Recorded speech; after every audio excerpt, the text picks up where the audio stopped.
శనివారం చౌటుప్పల్లోని అయ్యప్ప దేవాలయంలో కోగంటి సూర్యచంద్ సుష్మా దంపతులు కుటుంబ సభ్యులు అన్నప్రసాద వితరణ నిర్వహించారు. ఈ సందర్భంగా దేవాలయంలో ప్రత్యేక పూజలు చేసి వేద పండితులతో ఆశీర్వాదం తీసుకున్నారు. ఈ సందర్భంగా అన్నప్రసాద వితరణ దాత మాట్లాడారు.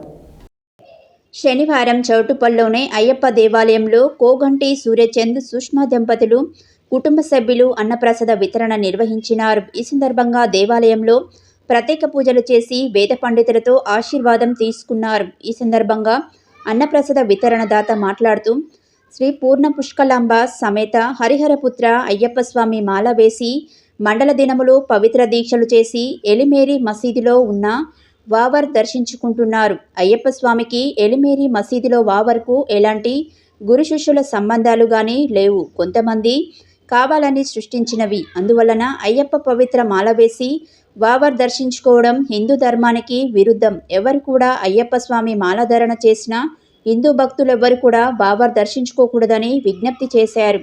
ఈ కార్యక్రమంలో అయ్యప్ప దేవాలయ అధ్యక్షులు కామిశెట్టి భాస్కర్ గురుస్వామి, ఉపాధ్యక్షులు తూర్పటి శంకర్ గురుస్వామి, ప్రధాన కార్యదర్శి చింతల సాయిలు గురుస్వామి మరియు గురుస్వాములు దేవరపల్లి గోవర్ధన్ రెడ్డి, ఉప్పు ఆంజనేయులు, డాక్టర్ సుమన్ కళ్యాణ్, సుక్క సుదర్శన్, పెద్దగూని రమేష్ గౌడ్, బోరం రాజశేఖర్ రెడ్డి, కుంటల శశికాంత్, కొలను స్వామిదాస్, చొల్లేటి పాండురంగాచారి, గంట నాగరాజు, పాశం కృష్ణ, పాశం సాయికుమార్, బైరు వెంకటేశం, తూర్పటి గోపీచంద్ తదితరులు పాల్గొన్నారు.